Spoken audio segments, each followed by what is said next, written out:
Are you grateful for your avoidant? I am. I'm Garrett, and let's talk about this man to man as to why you should eventually become super grateful for your avoidant. So I am going to give you 10, that's 5 and 10, reasons why I am grateful to have had the relationship with my beautiful avoidant partner. Now, I'm going to start this off with saying she's not a bad person. She had avoidant tendencies and strong avoidant tendencies, actually avoidant, leaning, dismissive. So she was fearful avoidant, but leaning dismissive is what I pretty much have figured out. But she's a really good person. She's very giving in many ways. It's just like most avoidance, it's that validation that you need and the reciprocation and the repair, right? That's where it hurts. But in all the other areas, fantastic. I hope your avoidant was fantastic. Maybe she was, maybe she wasn't, but that's not the point. The point is, what can you be grateful for from this person? Now, the gratitude is only going to come if you've done enough work on yourself to start seeing what that person revealed to you to help you become the man that you are now going to become. So let's start off with number 1. My beautiful avoidant ex forced me to face my attachment patterns, that anxious side of me that would try to repair the relationship, would cower down under her pressure when she would get mad. When I would say, hey, you did this and it made me feel this way, and she would redirect or something like that. Or I would just keep making changes to try to accommodate and appease her and bring her in closer to intimacy. By putting me in that position, and the reason, I just want to say this, the reason I was able to get to that point where I became super aware of these patterns was because I was truly ready to be in a life partnership. Many of my relationships throughout my past had a lot of not as much a closeness that I wanted, and they were dysfunctional. But this last one, I was ready. I had done the work. As I decided about 4 years ago, I want to be a life partner, and what do I need in that person to be a good life partner? And when I made that list, then I had to become that person. I was ready. But what I did not have was the awareness of my anxious patterns that were going on through my life. So she, by virtue of the patterns that kept going on in this relationship, and me finally stepping back and saying, why am I tolerating this? Why don't I have boundaries? Why am I not holding boundaries when disrespect comes my way? The best thing she did was get the book attached, which you should probably pick up because it'll tell you all about your anxious side. But she actually got that book, turned it over to me, and that was the big aha light switch moment for me of the anxious avoidant attachment style, and I saw that I was the anxious person. And from that moment, that bell went off in my head, and I said, I am not going to do this anymore. And I started to change. And that change actually accelerated the failure of our relationship. But that also forced me to go into the looking inwardly after the relationship, well, during the relationship and after it was done, to say, what am I doing? What are these aspects about me? I realized, hey, boundaries, right? Boundaries. We'll get to that one. Number 2 is she pushed me to develop real self-respect. So when I realized that life is kind of running out of time here, and many of my relationships fell into the same pattern, where ultimately a lack of self-respect was being shown to me, that I was a mirror, that the world was a mirror to what was going on up in here. But this one really helped me realize it because I wanted to have that good relationship instead of being the cowardly man. But I was still being the cowardly man in that one as she was being assertive, or pushing out her. The avoidant comes out with anger, where you come out with passion and love, come close. but it's flip-flopped inside. We got the anger, they got the passion that they want to bring out, but they're afraid, right? We don't work. But ultimately, it comes down to self-respect. If we don't have self-respect in us, like rock solid, then that is going to be projected out to the world, and we're going to create that to bring that back to us. We think we're trying to do the right stuff to get self-respect, to get respect from them, but if we don't have it ourselves, self-respect is what creates standards and boundaries. If we don't have it ourselves, eventually it's going to come out, and we're going to be brutalized. So number 2 was she pushed me to develop my self-respect. And now, with that self-respect, I have got boundaries. But that's number 3. She taught me the importance of having boundaries. Because if we don't have boundaries, that relationship is going to just slowly go down. It'll always collapse if you don't have hard standards and boundaries. But also, if you have hard standards and boundaries, I kind of use these terms together, but if you don't have hard standards and boundaries, then you're going to accept the type of people that will violate those, want to have boundaries and standards. Right? Instead, if they're hardcore within you, like hardwired, you're not going to be turned on by that kind of person that's actually going to be doing that. You're going to start calling them out. So when we talk boundaries, I just want to talk about this real quick, is I don't really like the term boundaries because boundaries can move. Right? Boundaries are used in a certain area. What I prefer are standards. This is our operating standard. Our old operating standard, when we have the anxious-avoidant relationship dynamics, those standards aren't hardcore wired into us. We're still trying to get some kind of love from some kind of approval or validation. And you look at your relationships over and over again, right? Always trying to get that validation and always never getting it at the end of the day, right? So this is the importance of standards and boundaries. Now, I validate myself to the level of these standards and boundaries that I have. And if they fall below it, because it's hardwired in me, I'm now going to call it out. I'm going to say, we're putting on the brakes. I'm not going to let you sidetrack this or deflect away from it, divert it. We're going to come back to this subject right here. Right? We're going to do the same thing for them, but we're going to require this for us. And when you have this, you're going to attract those people that actually honor it and have the same kind of standards and boundaries. The next thing that she taught me that I'm so grateful for is how important emotional repair is to have from both people. You, as the anxious man, did the repair for your mistakes, and you did the repair for her mistakes. You'd bring it up to her and she'd deflect it and divert it and get all angry, and then you'd be going, oh, I'm sorry, I got you upset. We apologize way too much, right? Emotional repair, when something's hurting you, even though there is going to be conflict, there's going to be that hitting a wall with each other, but you have to both be able to come back to each other and repair. Like actually sit down and have conflict rules. Like before you have a conflict, and say, this is how we're going to handle conflict, right? That way, when conflict happens, everybody's upset, you can revert back to those rules. Oh, we're in conflict, we're not agreeing right now, we are both heated up, we're stepping away, and we're going to process and come back together, and we are going to work on this repair together, and we are going to learn to do this together and honor each other. Sometimes we're going to not agree regardless, and we're going to have to come to a point where we agree to disagree.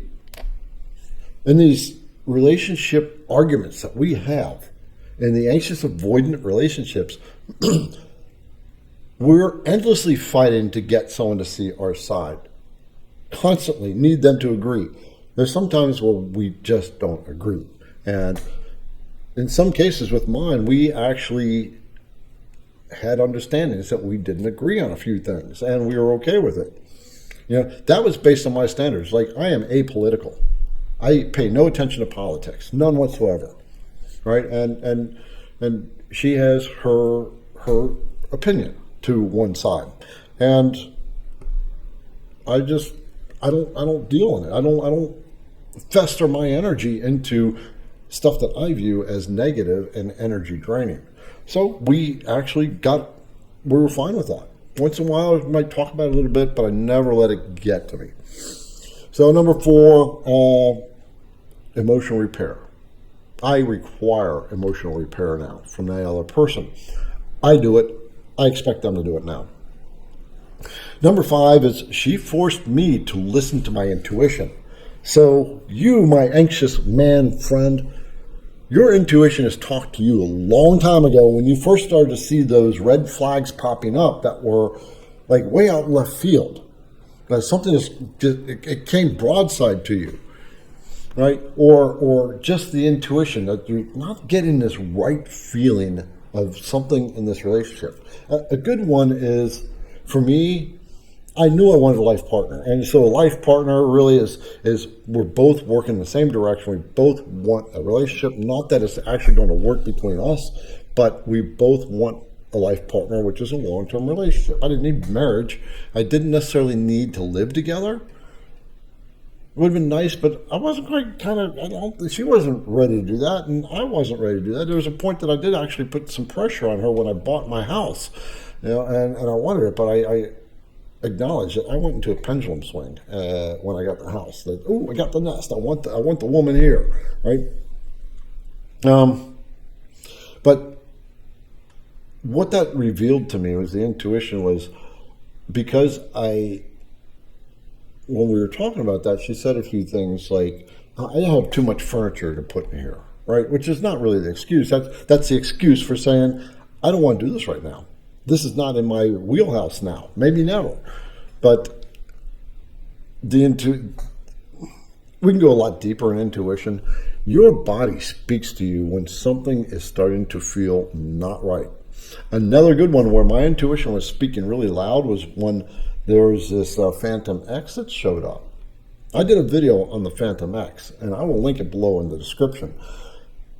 If you have an avoidant partner, your avoidant partner probably has a Phantom X, a triangle relationship. Not that they're actually engaged with them. A Phantom X, at its deepest core, is unresolved emotional attachment with somebody else that they haven't resolved it inside of them. And so that person still carries emotional weight, and that triangulation, because they're triangled, you and then this other person, this other guy, he has some emotional energy that will not come to you until that Phantom X is dealt with. When things are said that aren't quite right, or you start to see a pattern, your intuition is starting to say something to you. And this is something we have to start bringing to the surface and saying, my gut is talking to me, and I'm seeing a pattern. I've tried to address it, whatever, but it's not being resolved, right? So intuition is your guide. And if you have this intuition of this pattern, you see that just somewhere, you can't ignore your intuition. Your intuition is super, super smart. It's your super conscious, if you will, telling you things. Listen to it. Number 6, that I'm grateful that my avoidant ex showed me. She showed me that understanding someone doesn't mean I can fix them. Our job is not to fix them. Empathy is something that we are super great at. As an anxious person, we've got empathy out the wazoo. Our avoidant person lacks a lot of empathy and mindfulness. We can interpret and understand that empathy. We can interpret and understand the things that hurt them to a certain degree, right? But we can't fix them. There are things we can't understand about them, like because our wheelhouse sees the world in a certain way. Empathetic, mindfulness. I'm here. I'll help you. I'll bail you out. Whatever. That person is not doing the same thing. They're not thinking the same way. It's like we're prioritizing them and they're prioritizing themselves. It's not that they don't want to have a relationship. She actually did good for me in many, many ways, and was thoughtful about me and spent some energy with me in many ways that were important to me. But her inner priority was about her, right? And she needed it for her because of where she was. Her avoidance was due to a lot of things that were there long before I was in her picture. Just like my anxious behaviors were there long before I was in her picture. Same thing with you. The good thing was that she was starting to look at it. She was starting to be aware of it, thanks to me being the first truly emotional boyfriend that she had, and being the empath, right? Just showed her something that she'd never experienced before. And she was kind of ready to experience that, right? We come in each other's lives to show each other stuff when we're ready. But our job is never to fix. We can work to understand, we can listen, we can empathize, we can be mindful. Which, by the way, as an anxious person, we're actually not very mindful of them. When our anxiety is stepping up and we're like grabbing for them, right? We're trying to pull them into our space because we need them there for validation. And that's not being mindful. That's not being empathetic. That's being selfish. So she taught me about that too. All right. Number 7. She helped me see the difference between love and compatibility. So what this means is we did have a love for each other. We really did. I truly believe that she had a love for me. But compatibility, I mean, you've heard it. First of all, you've heard it. Love does not make a relationship work. There's many different things that make a relationship work. And those many things fall in the bucket of compatibility. And that compatibility was conflicted or not able to work because she had her avoidant issues because of things inside of her that weren't working very well. And I had the anxious issues because of things inside of me that weren't working very well. It kind of works like this. You know how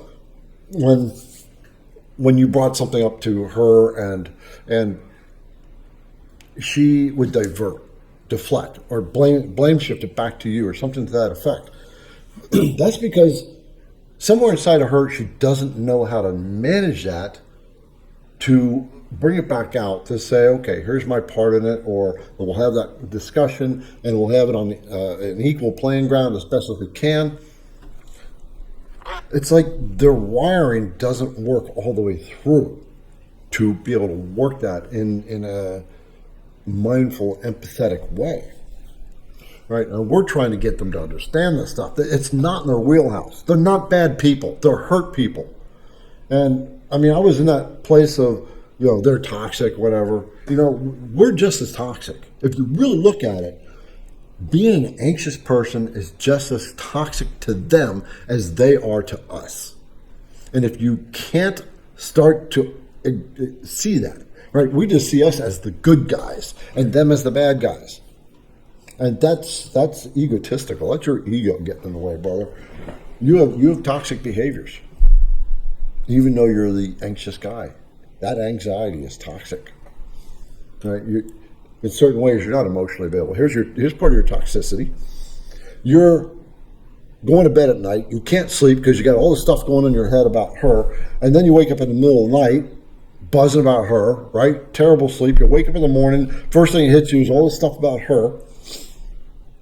And then you're yelling in the mirror about how you need to get the hell out of this relationship. She's all fucked up, blah, blah, blah. And then when you go see her, you're Mr. Nice Guy. You're not being honest. You're not being honest with what's going on inside of you. Because this is our toxicity. We're shoving it all inside. We're poisoning ourselves. We're building up this resentment. And that means the way you're presenting yourself in a relationship is not as a whole man, a respectable man, right? And you're not being honorable. And you're not being honest. Radical honesty, brother. Okay. So the difference between love and compatibility. So compatibility is, I want a life partner, and she wasn't ready for a life partner. Regardless of her avoidant tendencies, part of that avoidance she wasn't ready for, right? So we weren't compatible in a long-term relationship. Instead of just acknowledging that,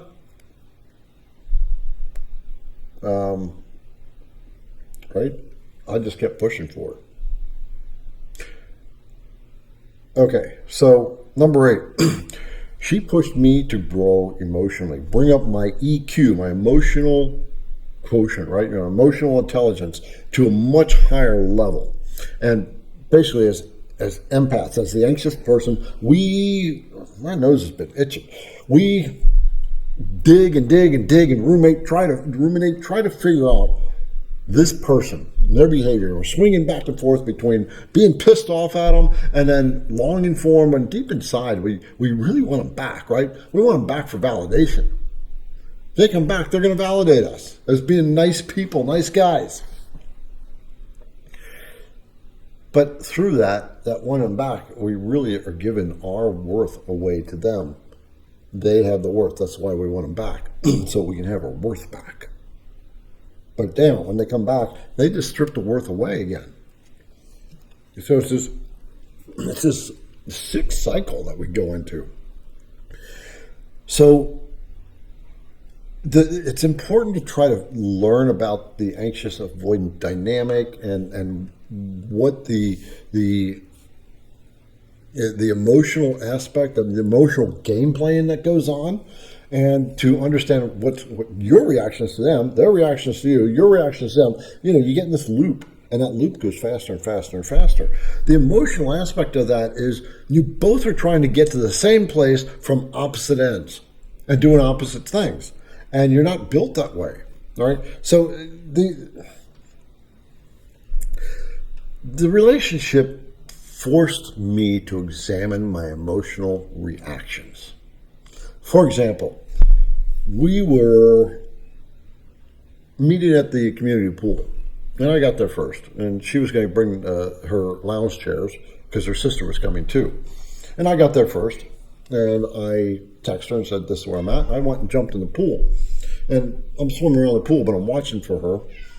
And I saw her walk up to where my bench was with the towel, and she had the chair. So I got out of the pool, I walked over to her, said hi, and the very first thing she said to me is, "Thanks for helping me with the chairs, babe." The first thing I do is look at my phone. Did she ask me to help with the chairs?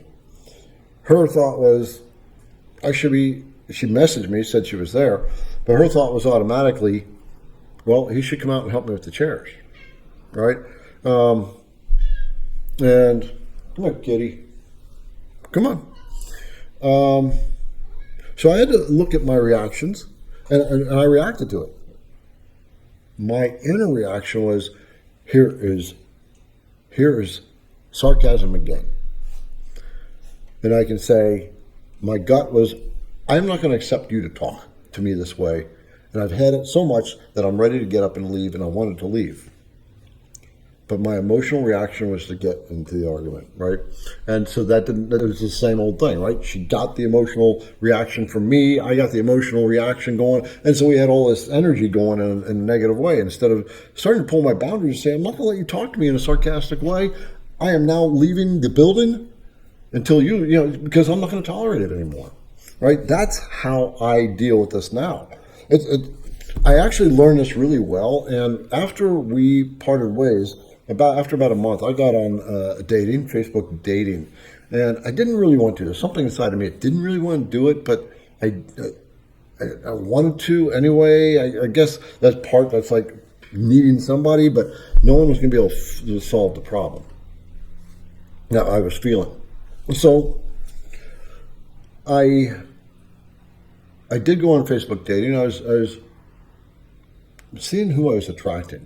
And I was very careful with the pictures that I created and what I said in my profile. And I was paying attention to who I was being attracted to and who I was attracting. So I was attracting good quality people, I think, but I was still being attracted to people that were not that good quality. But so one person I started talking to, and she just started to do weird things. She started to kind of throw this, she lived like 4 hours away. Right, but she started to throw the sexual energy at me in the messages that we were doing, and then started to send suggestive pictures, right?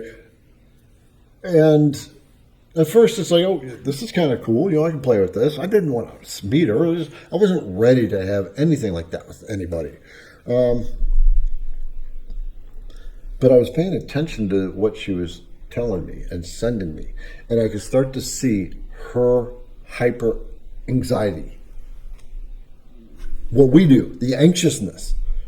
She's sending messages I'm a kind of girl that when somebody gets angry at me, I shut down. Maybe she was avoidant. She was, but I could tell in the texting that we were doing, she was starting to preset the relationship in a way that I could see I was going to be responsible for her emotional world. She said something about, I don't want to hurt you. I'm afraid to hurt you. Or she would say text like, you should run. I'm whatever, right? But she said something like, I don't want to have to hurt you. I don't want to hurt you. Something like that. And I'm thinking, we never even met. You can't hurt me. And that's what I messaged back, just in text. So it didn't come out like that attitude, but that was my attitude. And her text back was, well, I feel like we've met, right? And I thought about that for a little bit. I said, I'm done. I can see the poison in this person right away. And so that was a really good response from my part, because I could see I don't want to be in this anymore. Was there one that was the anxious, the fearful, leaning dismissive? I don't think I came across that one yet, but I got out of it. It was about four different women. I met two of them. One I was just kind of honest with right up front. It's like, I'm not ready for this. I don't. Then we became friends for a little bit, but just a little bit. Once on Blue Moon, we might see each other on Facebook now. But she's happy with somebody else now, and yay, more power to her. And there was another one I met. It was just really, lacked a lot of things that I want. The spiritual connection within her, right, to her higher power, or whatever. Her self-reflectiveness, what did she learn out of her last relationship? What is her growth projection? How self-aware is she, right? So it was good exercise. I got off the dating sites. I don't want to be on them. I'm becoming very happy being on my own. And that's exactly what I want. I still would like to have a relationship, but I don't want it yet. I'm not solidly set up, and I still have an attachment to my avoidant. She's still an amazing person. I would love, if we could, to reconnect. If she would come in and start taking accountability for her. She said, once we were talking, she said, well, that means I have to change. I'm thinking, yeah, you got to change. I have to change. I was already starting to change. I was finally starting to draw boundaries in a relationship once I realized this anxious avoidant dynamic, and me being the anxious person, getting my emotions kicked all over the place and going back for more. What the fuck is the matter with us? Right? So my change is I have to create the standards that's going to keep my peace. Her change has to be, she has to become more vulnerable and open and receptive to repair. We don't change empathetically or mindfulness, but we do have higher standards of what we're going to tolerate. So we're just not going to let people roll around on it. This is why I'm so grateful for her, because she taught me to be like this now. And to some people, they're going to look at it like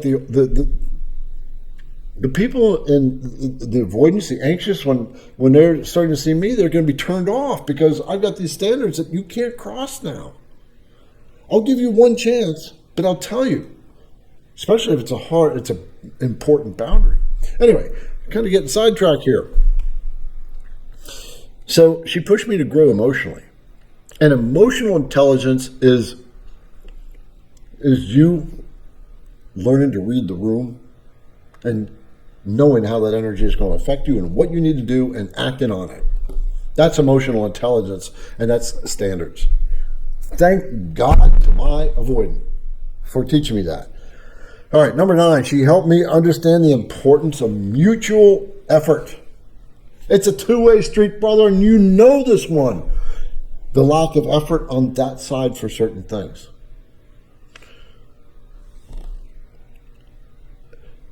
When you are doing all the work to preserve the connection, then you're doing all the work. And that's the whole dynamic. They don't want to take ownership of their part of the emotional part of the relationship. If you're watching videos like this, you've probably gone through the cycle already, or going through it where a good analogy, those tilt scales, that lawyer tilt scale, or what they used to use in drugstores, and it's got the bowl on one side and the bowl on the other. if you close your eyes and think about it, if one side is you and one side is her, feel it. I got to a point where I actually had that vision of that tilt scale, and that tilt scale, bam, like that. All the emotional weight was on this one. She didn't have to carry any of it. Us, anxious guys, we've been carrying 100% of the emotional effort in the relationship to keep it together. Here's how you can tell if she's serious about your relationship and really wants to be in your relationship. Draw that boundary you need to draw. Do it for you, not to manipulate or test her. Don't test her. Become the person with that standard and just create that standard and say, this is it. Down here below the standard is no. N-O period, complete sentence. I'm not explaining any of it. This is how you're going to treat me in this area, or how we are going to deal with each other, whatever it may be. And you hold to that standard and you hardline. She's going to push back, man. She's going to deflect. She's going to blame shift. She's going to make it your fault. She's going to go silent. She's going to go through the whole gamut to try to get you to break that. But if you hold that standard, eventually she's either going to say, okay, you're now becoming the leader. You're demonstrating leadership, male, masculine leadership, which you are responsible for, and you.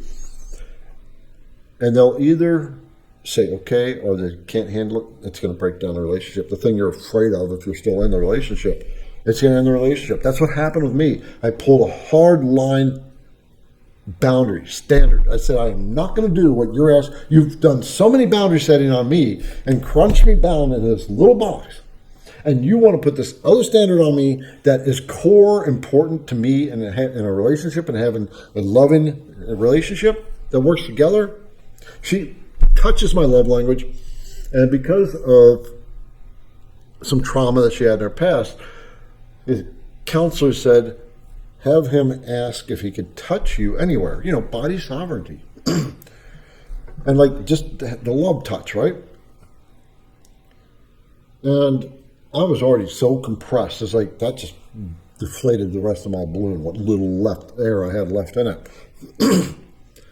And it turned my love language into a performance. She could say no, for just general care, general love that we actually worked on and had a really good touch dynamic. And we're just talking love touches, putting the arm around each other, walking by and putting my hand on her back or something like that. Not only that, but I had to ask her if she could touch me. I'd have to ask her to touch me. At least that's the way she kind of presented it. It was so confusing for me. But that was my core need turned into a test. And this is where I couldn't get past that. I tried to work with it, and I started to notice that this disrespect was still happening. And so what I did is I pulled back, and I just observed. And I actually worked with this ask to touch thing a little bit more, but the disrespect is still coming. The lack of empathy and mindfulness was still happening just the same. So I finally said, this is your boundary. You do it. I'm not going to honor it. I'll honor it. I won't touch you, but I will also not ask to touch you and not ask you to touch me. You want to touch me? Go ahead. My door's open. And she didn't really know what to do with that, right? But it actually went on, and then one day she was like, I don't trust you. There's an action she did. It's like, what? You don't trust me? I trust you in other areas, but don't trust you here, right?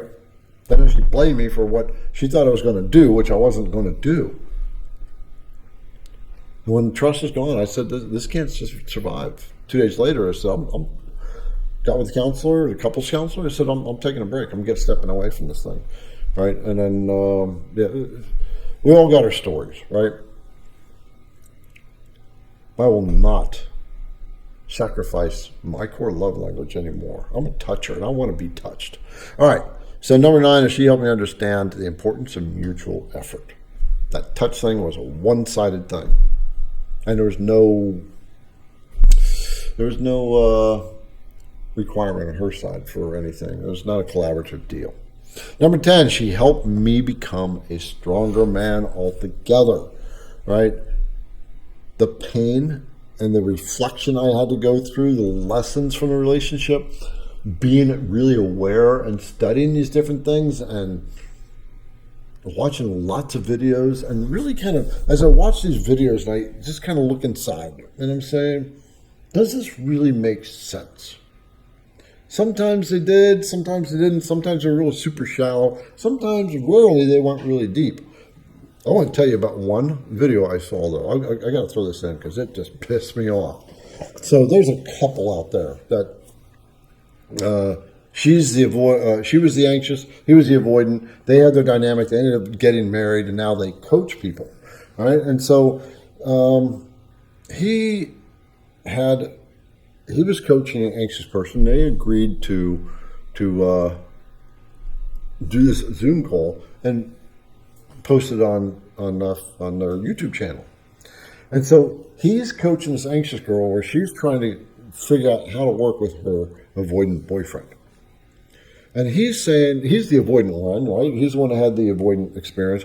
And he's saying you can work this. And if you do this, and you do that, and you do that, and you do that, right? This is what's happening to him. And I'm thinking, where the hell is this guy? Why aren't they doing this together? She's having to do all the work. Right? It's the same old when it comes to anxious avoidant dynamics. You, my anxious man friend, are doing all the work. You got to stop. All you're doing is teaching them how much little respect you're willing to go to. Right? You have to draw hard lines to say you're not going to do this anymore. Like I said, she's going to push back, man. She's going to push back hard. She's going to give you all the silent treatment. You got to be ready to say, I am going to stay here. I am me. And you can do this to me all day long. I'm going to stand here. You're going to do it. And I'm going to tell you, you do not do this. I'm not going to allow this either. Right? So when you set a standard, she's going to try all these different things. You're going to have to say, this doesn't work either. Nope, that doesn't work either. That doesn't work either. I am away from here until you stop treating me like that. Period. And they'll come back and they'll try to treat you like that again, and you're going to have to draw a line again. 2 times? 3 times most, that's when you say, I'm sorry, this isn't going to work.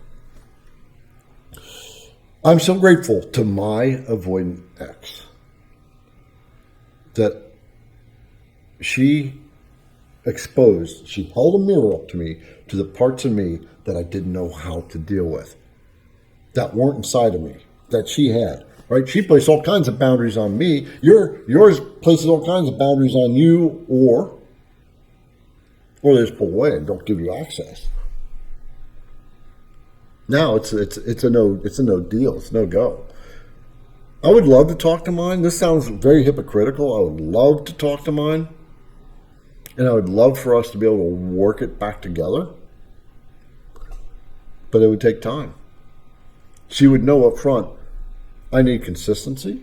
I need to understand what you've done to start working through this. She doesn't have to be perfectly worked through it all the way. Life is a journey.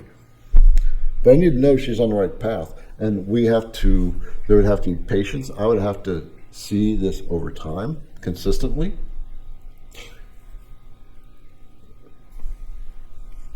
I don't know. It probably sounds kind of whacked out. But that's why I'm not going to date, because I don't want to carry this toxic stuff, this stuff that I'm still carrying here, the Phantom X thing, right? And bring it into another relationship. It's not fair to that woman. It's not what I want in a life partnership. So I'm going to do the right thing, not do any dating until I got this clear, and be truly grateful and compassionate towards her, but not worry about whatever she does, right? And not think this is going to happen again. I know she's not coming back. I don't know. We see these videos where, when the avoidant ex comes back, right? It always pushes our button. Ooh, I'm never going to watch that video. Right after you watch enough of them, they're all the same. The fact is, are they coming back and making contact? And what are they doing in that contact? Are they actually making a change? Brother, this stuff takes time for them to heal and for you to heal. It takes a lot of work, and it's really hard, and really it's going to take a couple of years of hard working on yourself Just like them, it's going to take a couple of years for them to work through their stuff, at least. Right? Just to get right with where they're at and start to feel good about themselves. Believe it or not, they feel as shitty as you do. They do. They just don't show it. Sometimes they get depressed, then you're all Mr. Nice Guy, right? But when things get quiet at night, you're not the only ones feeling like crap. At least you're feeling your feelings. The avoidants tend to, especially the submissive avoidant, tends to not feel those. Mine felt. I think she felt. I know she felt. But she was still afraid. Anyway, those are the 10 things I'm grateful for. Put down in the comments something that you can be grateful for with your avoidant ex that has helped you become a better person, a less anxious and more self-respecting man. Just one little thing, and write it down. And don't write down all those avoidants are toxic. Quit pointing your finger at them. They just are who they are. There's all kinds of people in the world, and the only reason you're pissed off is because they hurt you because you allowed them to. You're the one that stayed in there with all the red flags that were coming, with all the emotional abuse you were receiving, and went back for more. This is my pep talk. You saw the signs, and yet you stayed, and yet you did not draw lines on them or standards. All right? Be grateful that they have shown you those signs. Like I said, you're just as toxic as they are. Because if you don't have the self-respect to stand up and say, I'm not doing this, right? That's toxic. That's toxic to your own soul.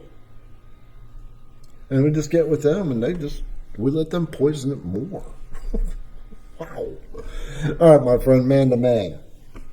10 things I'm grateful for having with my avoidant ex that has made me a better man and helped me create real standards, the masculine standards that I have to have, that you need to have as a man. And with that, I'll see you in the next video.